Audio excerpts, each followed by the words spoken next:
Saya punya pengalaman pribadi saat saya pinjam di pinjaman aplikasi Julo, ya. Baik buruknya saya ceritain di sini nih ya. Saya pernah pinjam di situ dan saya juga pernah gagal bayar di situ, ya. Yang jadi pertanyaan, Bang, ada desingnya nggak? Bang, masuk Slik Ojek apa enggak? Gimana desingnya barbar apa enggak? Telat berapa hari dan berapa nominalnya? Kalian simak video ini sampai habis ya, biar kalian paham, ya, biar kalian tahu, belajar dari pengalaman saya. Langsung saja nih, nggak usah basa-basi lagi nih. Video ini saya akan buat singkat aja ya, tentang masalah pribadi saya. Dan saya akan ngasih tahu bagaimana solusi-solusi untuk menghadapi resiko pinjaman aplikasi Julo, ya. Yang terbaru atau yang dulu-dulu yang pernah saya lewatin. Nah, saya disclaimer dulu ya. Saya pernah gagal bayar di aplikasi Julo, tapi pada akhirnya untuk saat ini aman-aman aja, dan saya akhirnya berhasil untuk lepas dari pinjaman aplikasi Julo. Oke, itu poin pertamanya. Nah, yang saya ceritakan adalah yang dulu saya pernah pengalaman gagal bayar. Oke, langsung saya jawab. Aplikasi Julo itu bunganya lumayan tinggi, ya. Saat itu saya pinjam untuk modal usaha. Awalnya sih ya berapa juta, ya limitnya saya dapat dari 5 juta. Cuman saya nggak pakai semua, hanya sekedar 2 juta aja. Nah, 2 juta itu ya udah saya bisa balikin, dan pada akhirnya ada kebutuhan lagi untuk nambah modal. Pada akhirnya saya pinjam lagi di 5 juta. Nah, di up 5 juta ini akhirnya saya gagal bayar. Kok bisa gagal bayar? Ya, saat saya mengalami punya usaha ya, gitu kan. Akhirnya kan naik turun. Nah, pinjaman Julo ini bukan hanya satu juga. Ternyata saya punya aplikasi banyak pinjaman online, yang beberapa juga akhirnya saya berhasil untuk melunasinya gitu. Dan salah satunya Julo. Nah, di Julo ini saya akan kasih tahu ya. Aplikasi itu pertama pakai suara ya gitu untuk verifikasi. Yang awalnya saya ingat nih dulu, yang sekarang saya nggak tahu karena saya sudah uninstall. Dan di awal-awal itu mudah banget, lancar gitu kan, dan sangat sangat fleksibel banget dan sangat cepat banget untuk menerima dananya. Nah, pada akhirnya dana itu saya gunakan untuk usaha. Nah, ini salah fatalnya. Banyak orang yang bilang katanya, Bang, lu jangan pakai pinjol itu buat usaha, Bang. Jangan pakai pinjol itu untuk usaha, atau bikin usaha atau modal usaha itu jangan. Nah, karena biasanya itu nanti bakalan angus nih.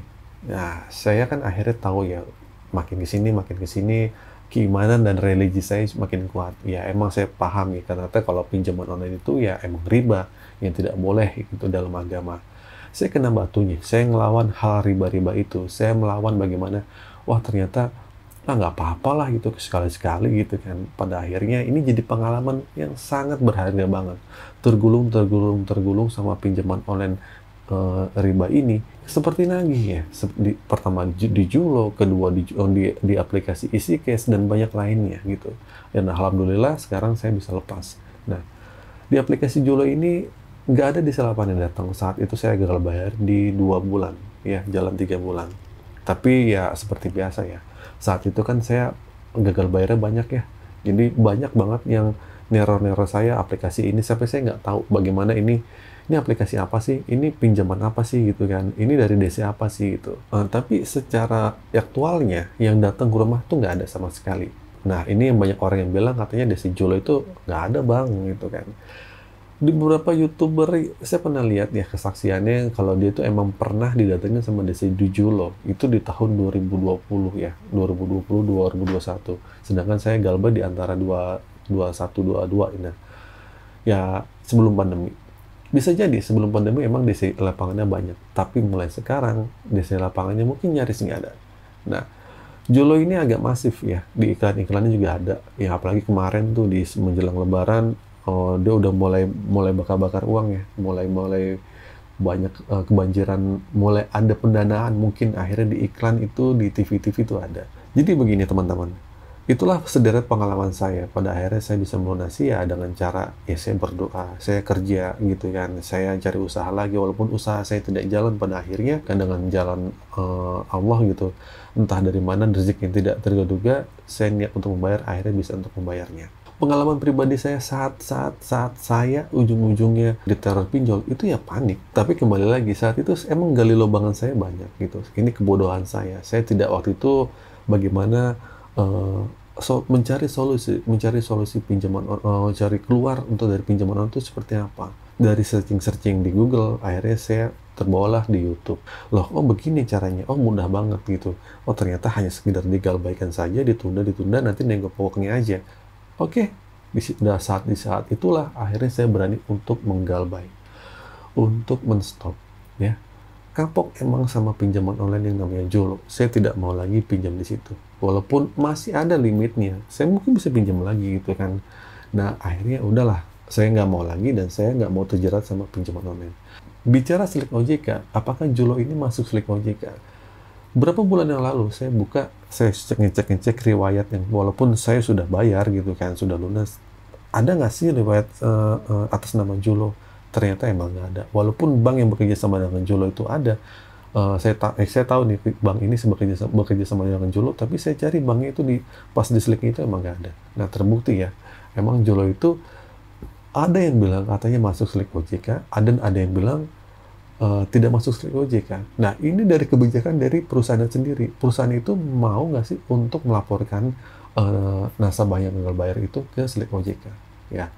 Semoga pengalaman pribadi ini jadi pelajaran buat kita semua, buat kalian semua, khususnya untuk buat saya, ya, kebodohan saya yang pada akhirnya saya berujung gagal bayar, berujung panik.